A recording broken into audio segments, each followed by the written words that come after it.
ಬಹಳ ವರ್ಷಗಳ ಹಿಂದೆ ಕಡಿದಾದ ಬೆಟ್ಟಗಳ ನಡುವೆ ಇದ್ದ ಒಂದು ಸಣ್ಣ ಹಳ್ಳಿಯಲ್ಲಿ ವಿಕ್ರಮ್ ಎಂಬ ಶಿಲ್ಪಿ ವಾಸಿಸುತ್ತಿದ್ದ. ಅವನಿಗೆ ಕಲ್ಲುಗಳನ್ನು ಕೆತ್ತಿ ಸುಂದರವಾದ ಮೂರ್ತಿಗಳನ್ನು ಮಾಡುವುದೆಂದರೆ ಅತ್ಯಂತ ಪ್ರೀತಿ. ಆದರೆ ಎಷ್ಟೇ ಕಷ್ಟಪಟ್ಟು ಮೂರ್ತಿಗಳನ್ನು ಕೆತ್ತಿದರೂ ಅವನಿಗೂ ತನ್ನ ಕೆಲಸದ ಮೇಲೆ ತೃಪ್ತಿಯೇ ಸಿಗುತ್ತಿರಲಿಲ್ಲ. ಪ್ರತಿಯೊಂದು ಮೂರ್ತಿಯನ್ನು ಪೂರ್ಣಗೊಳಿಸಿದ ಮೇಲೆಯೂ ಅವನು ಇದು ಇನ್ನಷ್ಟು ಚೆನ್ನಾಗಿರಬಹುದಿತ್ತು, ಜನರು ಇದನ್ನು ಮೆಚ್ಚುತ್ತಾರೋ ಇಲ್ಲವೋ ಎಂದು ತನ್ನನ್ನೇ ಶಂಕಿಸುತ್ತಿದ್ದ. ಅವನ ಈ ಸಂಶಯಕ್ಕೆ ಒಂದು ಕಾರಣವೂ ಇತ್ತು. ಹಳ್ಳಿಯ ಜನರು ಆ ಮೂರ್ತಿಗಳನ್ನು ನೋಡಿ, ಈ ಕಣ್ಣು ಸ್ವಲ್ಪ ಸರಿಯಿಲ್ಲ, ಈ ಕೈ ಭಾಗ ಇನ್ನಷ್ಟು ನಯವಾಗಿರಬೇಕಿತ್ತು ಎಂದು ಚಿಕ್ಕ ಪುಟ್ಟ ಕುಂದುಕೊರತೆಗಳನ್ನು ಹುಡುಕಿ ಹೇಳುತ್ತಿದ್ದರು. ಜನರ ಮಾತುಗಳನ್ನು ಕೇಳಿ ವಿಕ್ರಮ್ ತನ್ನ ಪ್ರತಿಭೆಯ ಮೇಲಿದ್ದ ನಂಬಿಕೆಯನ್ನು ಸಂಪೂರ್ಣವಾಗಿ ಕಳೆದುಕೊಂಡಿದ್ದ.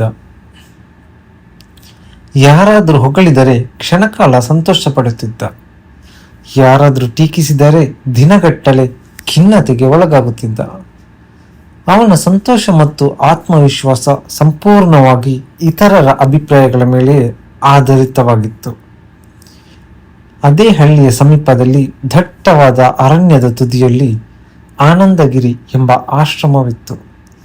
ಅಲ್ಲಿ ಜ್ಞಾನಾನಂದ ಎಂಬ ಹಿರಿಯ ಗುರುಗಳಿದ್ದರು. ಅವರು ಕೇವಲ ಜ್ಞಾನಿ ಮಾತ್ರವಲ್ಲ, ಜನರ ಮನಸ್ಸಿನ ಗೊಂದಲಗಳನ್ನು ನಿವಾರಿಸುವುದರಲ್ಲಿಯೂ ನಿಪುಣರಾಗಿದ್ದರು. ವಿಕ್ರಮ್ ತನ್ನ ಈ ಆಂತರಿಕ ಗೊಂದಲ ಮತ್ತು ಅಸಮಾಧಾನದಿಂದ ಮುಕ್ತಿ ಪಡೆಯಲು ಆ ಗುರುಗಳನ್ನು ಭೇಟಿಯಾಗಲು ನಿರ್ಧರಿಸಿದ.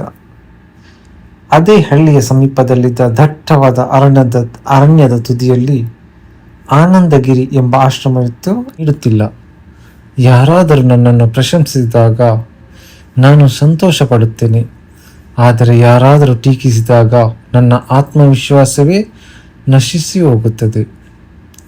ನನ್ನ ನಿಜವಾದ ಸಾಮರ್ಥ್ಯ ಏನು, ನನ್ನಲ್ಲಿರುವ ಕೊರತೆಯಾದರೂ ಏನು, ದಯವಿಟ್ಟು ನನಗೆ ದಾರಿ ತೋರಿಸಿ ಎಂದು ಬೇಡಿಕೊಂಡ. ಜ್ಞಾನಾನಂದ ಗುರುಗಳು ವಿಕ್ರಮ್ನ ಮಾತನ್ನು ಪ್ರಶಾಂತವಾಗಿ ಕೇಳಿಸಿಕೊಂಡರು. ನಂತರ ಮುಗುಳ್ನಕ್ಕು, ಮಗು, ನಿನ್ನ ಪ್ರಶ್ನೆಗೆ ಉತ್ತರ ಇಲ್ಲೇ ಇದೆ, ಆದರೆ ಅದನ್ನು ಅರ್ಥೈಸಿಕೊಳ್ಳಲು ನೀನು ನನಗೊಂದು ಸಣ್ಣ ಸಹಾಯ ಮಾಡಬೇಕು ಎಂದರು. ವಿಕ್ರಮ್, ಖಂಡಿತ ಗುರೂಜಿ, ನೀವು ಏನು ಹೇಳಿದರೂ ಮಾಡುತ್ತೇನೆ ಎಂದ. ಗುರುಗಳು ತಮ್ಮ ಕೊಠಡಿಯ ಒಳಗಿನಿಂದ ಸಣ್ಣದಾದ ಅತ್ಯಂತ ಹೊಳೆಯುವ ಸುಂದರವಾದ ನೀಲಿ ರತ್ನವೊಂದನ್ನು ತಂದು ವಿಕ್ರಮ್ ಕೈಗಿಟ್ಟರು. ಈ ರತ್ನವನ್ನು ತೆಗೆದುಕೊಂಡು ಹೋಗಿ ಸಂತೆಗೆ ಹೋಗು. ಇದನ್ನು ಮಾರಾಟ ಮಾಡುವ ಅಗತ್ಯವಿಲ್ಲ, ಆದರೆ ಇದರ ಮೌಲ್ಯವನ್ನು ಜನರಿಂದ ಕೇಳಿ ತಿಳಿದುಕೊಂಡು ಬಾ. ನೆನಪಿಡು, ಯಾರೇ ಆದರೂ ಈ ರತ್ನವನ್ನು ಕೊಳ್ಳಲು ಎಷ್ಟೇ ಹಣ ನೀಡುತ್ತೇನೆಂದರೂ ಇದನ್ನು ಮಾರಬಾರದು. ಬರೀ ಬೆಲೆ ಎಷ್ಟು ಎಂದು ಕೇಳಿ ಹಿಂತಿರುಗು ಎಂದರು. ವಿಕ್ರಮ್ ಆ ರತ್ನವನ್ನು ಹಿಡಿದು ಮೊದಲಿಗೆ ತರಕಾರಿ ಮಾರುವವನ ಬಳಿಗೆ ಹೋದ. ಅವನಿಗೆ ರತ್ನವನ್ನು ತೋರಿಸಿ, ಈ ಕಲ್ಲಿನ ಬೆಲೆ ಎಷ್ಟು ನೀಡಬಲ್ಲೆ ಎಂದು ಕೇಳಿದ. ತರಕಾರಿ ಮಾರುವವನು ಆ ನೀಲಿ ಕಲ್ಲನ್ನು ತಿರುಗಿಸಿ ನೋಡಿ, ಇದು ನೋಡಲು ಸುಂದರವಾದ ಹೊಳೆಯುವ ಸಣ್ಣ ಕಲ್ಲಿನಂತೆ ಇದೆ. ನನ್ನ ಮಗ ಆಟವಾಡಲು ಇದು ಚೆನ್ನಾಗಿದೆ.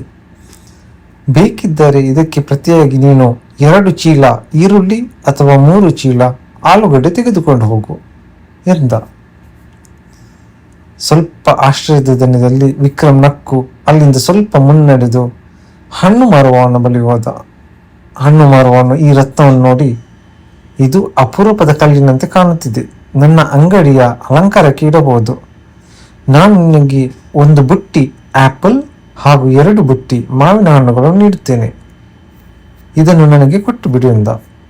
ವಿಕ್ರಮ್ ಆ ರತ್ನವನ್ನು ಹಿಡಿದು, ವಿಕ್ರಮ್ ಅದಕ್ಕೂ ಒಪ್ಪದೆ ಮುಂದೆ ಹೋಗಿ ಒಬ್ಬ ಚಿನ್ನದ ವರ್ತಕನ ಅಂಗಡಿಗೆ ಹೋದ.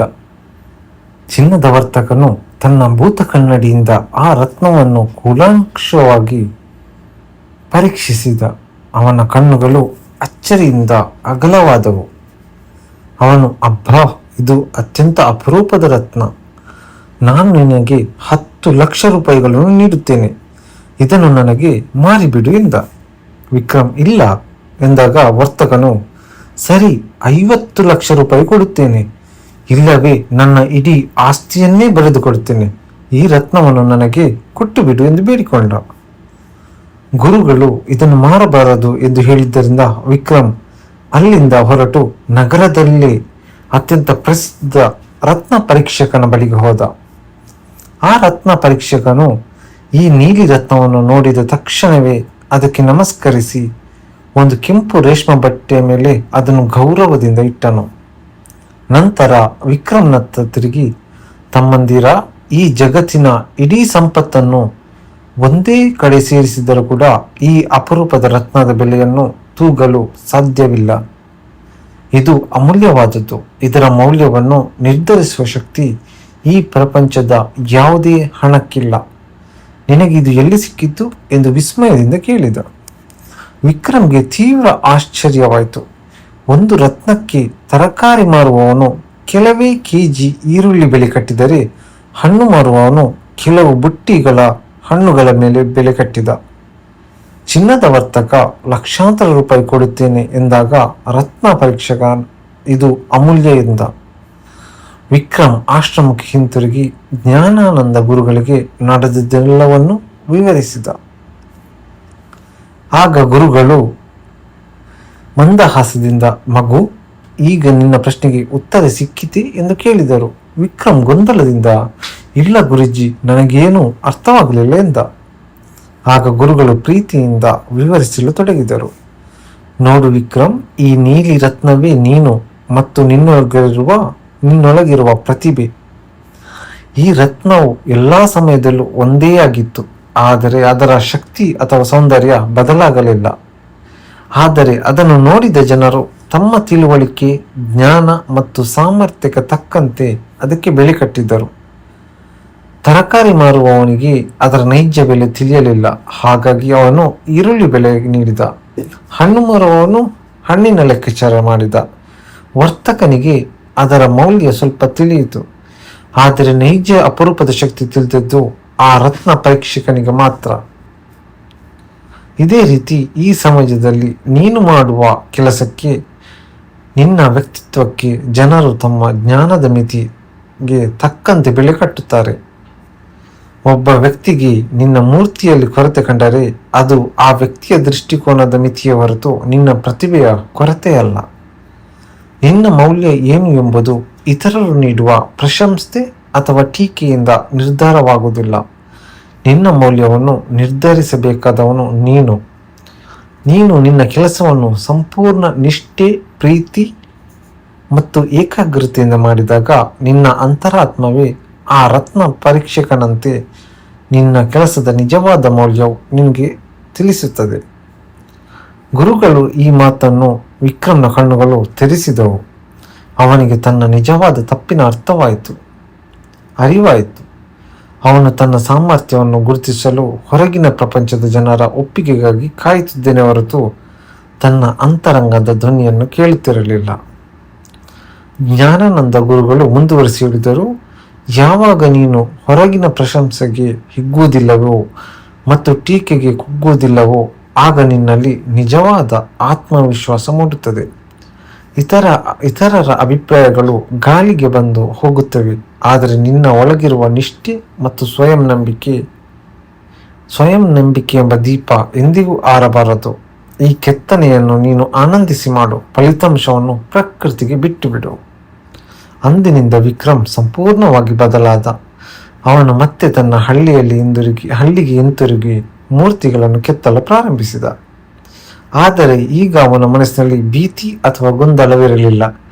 ಅವನ ಪ್ರತಿಯೊಂದು ಪೆಟ್ಟನ್ನು ಪೂರ್ಣ ಪ್ರೀತಿ ಮತ್ತು ಏಕಾಗ್ರತೆಯಿಂದ ಕಲ್ಲಿನ ಮೇಲೆ ಹಾಕಿದ. ಜನರು ಟೀಕಿಸಿದಾಗ ನಕ್ಕು ಸುಮ್ಮನಾದ, ಹೊಗಳಿದಾಗ ತಲೆಬಾಗಿ ಧನ್ಯವಾದ ತಿಳಿಸಿದ, ಆದರೆ ಯಾವುದನ್ನು ತಲೆಗೆ ತೂರಿಸಿಕೊಳ್ಳಲಿಲ್ಲ. ಅವನ ಈ ಆಂತರಿಕ ಶಾಂತಿ ಮತ್ತು ಸ್ವಯಂ ನಂಬಿಕೆ ಅವನ ಕಲಾಕೃತಿಗಳಲ್ಲಿ ಕೂಡ ಪ್ರತಿಫಲಿಸಲು ತೊಡಗಿತು. ಕೆಲವೇ ದಿನಗಳಲ್ಲಿ ಅವನ ಮೂರ್ತಿಗಳು ಜೀವಂತವಾಗಿ ಕಂಗೊಳಿಸಲು ಪ್ರಾರಂಭಿಸಿದವು. ದೂರದ ಊರುಗಳಿಂದ ಜನರು ಅವನ ಮೂರ್ತಿಗಳನ್ನು ಆರಿಸಿ ಬರತೊಡಗಿದರು. ವಿಕ್ರಮ್ ಕೇವಲ ಒಬ್ಬ ಯಶಸ್ವಿ ಶಿಲ್ಪಿಯಾಗಷ್ಟೇ ಅಲ್ಲದೆ ಪ್ರಶಾಂತ ಮತ್ತು ಆತ್ಮವಿಶ್ವಾಸವುಳ್ಳ ವ್ಯಕ್ತಿಯಾಗಿ ಜೀವನ ನಡೆಸಿದ. ಈ ಸ್ಟೋರಿಯ ಸಂದೇಶ ನೋಡುವ ಸ್ನೇಹಿತರೆ, ಈ ಕಥೆಯಿಂದ ನಮಗೆ ಸಿಗುವ ಅತ್ಯಂತ ದೊಡ್ಡ ಪಾಠವೆಂದರೆ, ನಮ್ಮ ಜೀವನದಲ್ಲಿ ನಾವೆಲ್ಲರೂ ಅನೇಕ ಬಾಗಿಲುಗಳನ್ನು ತಟ್ಟುತ್ತೇವೆ, ಹಲವಾರು ಅಭಿಪ್ರಾಯಗಳಿಗೆ ಕಾಯುತ್ತೇವೆ.